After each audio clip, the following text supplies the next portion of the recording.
आज के वीडियो में हम आपको बताएंगे vector product of two vectors यानी दो सदिशों का सदिश गुणन। पिछले वीडियो में हमने आपको बताया था कि दो सदिशों का अदिश गुणन कैसे होता है। वहाँ पर ये बताया गया था कि जब दो सदिश को गुणा करते हैं तो हमें अदिश राशि प्राप्त होती है, तो वह अदिश गुणन होता है। जैसे बल है और विस्थापन है, जब बल और विस्थापन को हम मल्टीप्लाई करेंगे तो हमें एक अदिश राशि प्राप्त होती है। आज हम बताएंगे सदिश गुणन कैसे होता है। जैसे वेक्टर ए और वेक्टर बी दो वेक्टर हैं, इनका सदिश गुणन इस तरह से परिभाषित किया जाता है। Vector A cross vector B is equal to mod A mod B sine theta into vector unit vector N. यानी दो वेक्टर का सदिश गुणन उनके मापांकों के गुणनफल के तथा उनके बीच के कोण के साइन के गुणनफल के बराबर होता है। यहाँ पर n एक यूनिट वेक्टर है जो ये बताती है कि जो a क्रॉस b होगा वो वेक्टर a और वेक्टर b दोनों के लंबवत होता है, दोनों के लंबवत होता है। यानी a क्रॉस b जो होगा वो वेक्टर a के लंबवत होगा और वेक्टर b के भी लंबवत होगा। यानी कि दो सदिशों का सदिश गुणन उनके मापांकों के गुणनफल तथा उनके बीच का कोण थीटा के साइन के गुणनफल के बराबर होता है, जहां n एक यूनिट वेक्टर एकक सदिश है जो a क्रॉस b का जो भी हमारा आंसर आएगा उसकी दिशा को प्रदर्शित करता है। यानी ये बताता है कि vector a cross b vector a और वेक्टर b दोनों के लंबवत होगा। जैसे उदाहरण के लिए ये हमारा x अक्ष है, ये हमारा y है और ये हमारा z एक्सिस है। ये मूल बिंदु है। इस मूल बिंदु से r दूरी पर एक बिंदु P है। मूल बिंदु से r दूरी पर एक बिंदु P है, इसका स्थित सदिश वेक्टर r है।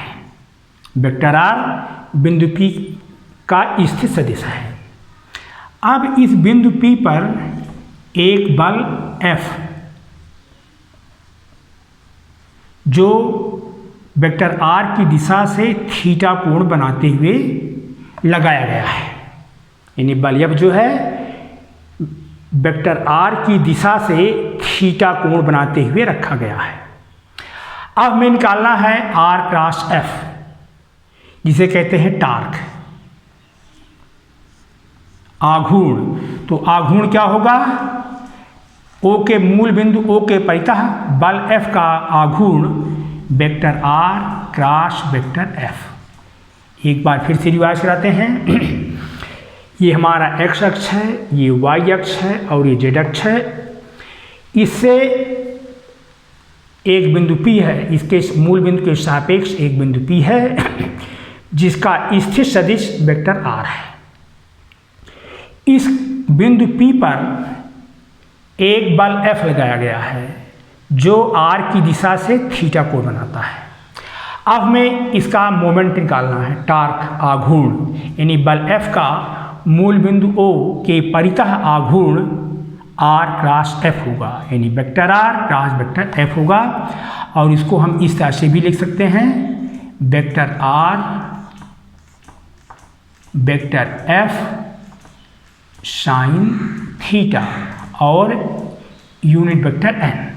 यानी r क्रॉस f जो होगा वो r के मापांक परिमाण, f का परिमाण और दोनों के बीच का जो कोण थीटा है उसके साइन के गुणनफल के बराबर होगा।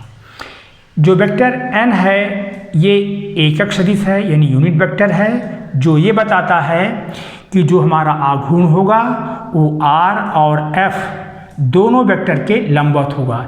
यानी ये r है ये f है, दोनों के लंबवत यानी इस दिशा में होगा।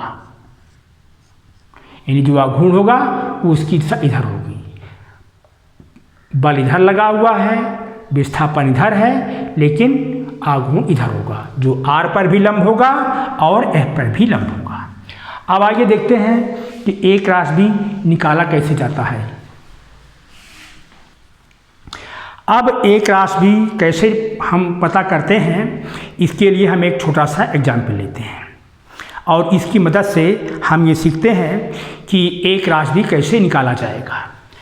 हमारा एग्जाम्पल है vector A = 2i - 6j - 3k, vector B है 4i + 3j - k। हमें इसके परिणामी का एकक सदिश ज्ञात करना है, यानी A और B का जो परिणामी आएगा उसके एकक सदिश ज्ञात करना है। तो हम सबसे पहले क्या निकालेंगे, vector A cross vector B। ये कैसे हमें पता किया जाता है, हम इसके बारे में देखते हैं। इसके लिए हम पहले लिखते हैं i j k। इसको पहले हम सारणिक के रूप में प्रदर्शित करते हैं। इसके लिए i j k लिख लेते हैं, यानी A क्रॉस B को सारणिक के रूप में कैसे प्रदर्शित किया जाए, इसके लिए i j k लिख लेते हैं। अब वेक्टर A का जो गुणांक है i j k का, उसको लिखते हैं। i का गुणांक यहाँ पर 2 है, j का गुणांक -6 है और k का गुणांक -3 है। पहले इसको लिख लेते हैं। अब वेक्टर B में i j k का गुणांक इसके नीचे लिखते हैं। आइए देखें, i का गुणांक 4 है, j का गुणांक 3 है और k का गुणांक -1 है। इस तरह से हम लिख लेते हैं। अब आइए देखते हैं इसकी वैल्यू कैसे पता की जाती है। एक बार हम फिर बता दें, इसको सारणिक रूप में प्रदर्शित करने के लिए i j k लिख लिया जाता है। फिर वेक्टर A में i का गुणांक 2, j का गुणांक -6 और k का गुणांक -3 लिखते हैं। अब वेक्टर B में उसी प्रकार से इसके गुणांक को लिखते हैं, i 4, j 3 और k -1। अब हमें इसका मान निकालना है। कैसे निकालते हैं, सबसे पहले यहाँ पे i लिख दिया जाता है। अब इस लाइन को हम छोड़ देते हैं और इसको छोड़ देते हैं, यानी ये पंक्ति हमारी चली गई और ये स्तंभ में चला गया। अब जो बीच में बचा हुआ है, इसको यहाँ पर इस तरह से लिख लेते हैं, -6, 3, -3 और -1, ये लिख लिया।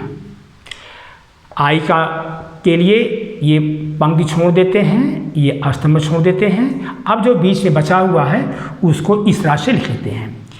इसके बाद -j लिखते हैं। -j लिखने के बाद अब हम उसी तरह से j जिस पंक्ति में आता है और j जिस स्तंभ में आता है उसको छोड़ देंगे। अब देखिए, j की पंक्ति तो यही है, इसको हम छोड़ देंगे और स्तंभ हमारा ये है, इसको छोड़ देंगे।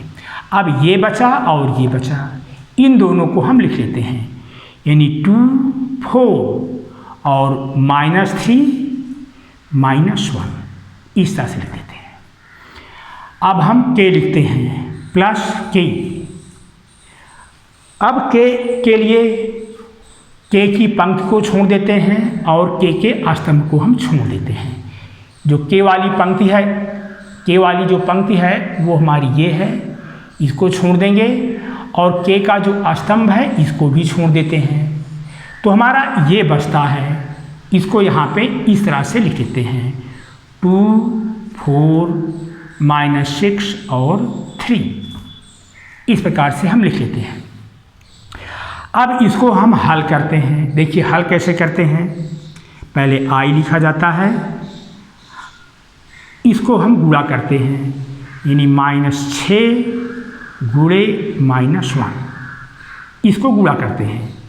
इसके बाद नीचे से गुणा करते हैं ये। तो जब इसको नीचे से गुणा करते हैं तो यहाँ पे माइनस साइन आ जाता है, यानी इन दोनों को गुणा करने के बाद जो कुछ भी मिलेगा उसका साइन हम बदल देंगे। अगर हम गुणा करते हैं तो आएगा 3 गुणे -3। अब यहाँ पे हम माइनस साइन लगा देंगे। अब हम यहाँ पर आते हैं -j। उसी प्रकार से पहले इसको गुणा करेंगे 2 × -1। अब जब हम इसको गुणा करेंगे तो हम चिन्ह को बदल देंगे, यानी -4 × -3। अब यहाँ पे आते हैं +k। गुणा करने का हमारा वही तरीका है, पहले इसे गुणा किया जाएगा 2 × 3 माइनस। अब हम इसको गुणा करेंगे तो चिन्ह को बदल देंगे, यानी 4 × -6। ये हमारा गुणा हो गया है। अब इसको हम हल करते हैं तो आएगा I6, ये माइनस और ये माइनस प्लस हो जाएगा और ये 9 हो जाएगा। -j यहाँ गुणा करेंगे तो -2 आएगा और ये माइनस मिलकर के प्लस हो जाएगा और ये हो जाएगा 12 +k। अब हम इसको गुणा करेंगे तो 6 आता है, ये वाला माइनस और ये वाला माइनस प्लस हो जाता है और आ जाएगा 24। अब इसको हम जोड़ लेंगे। जब इसको हम जोड़ेंगे तो क्या मिलेगा, 9 × 6 = 15I -10j और ये हो जाएगा +30k। ये हमारा आ गया। इस तरह से एक राशि का मान हम निकाल लेते हैं। अब आगे हमारा प्रश्न ये है, परिणामी सदिश तो आ गया, एक राशि भी हमारा आ गया, लेकिन हमें इसका निकालना है एकक सदिश। एकक सदिश, इसके लिए हम इसका मापांक यानी मॉड ज्ञात करते हैं। कैसे ज्ञात करेंगे, पहले स्क्वायर रूट लगा देंगे। I का गुणांक 15 स्क्वायर, j का गुणांक +10 स्क्वायर और k का गुणांक 30 स्क्वायर। अब इसको हल करेंगे तो ये आएगा 225, ये 100 आएगा और ये 900 आएगा।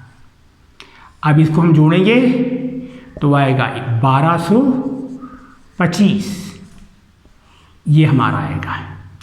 अब परिणामी एकक सदिश निकालना है।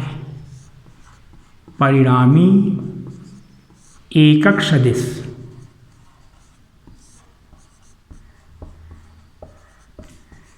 इसका सूत्र होता है vector A cross vector B upon mod A cross B।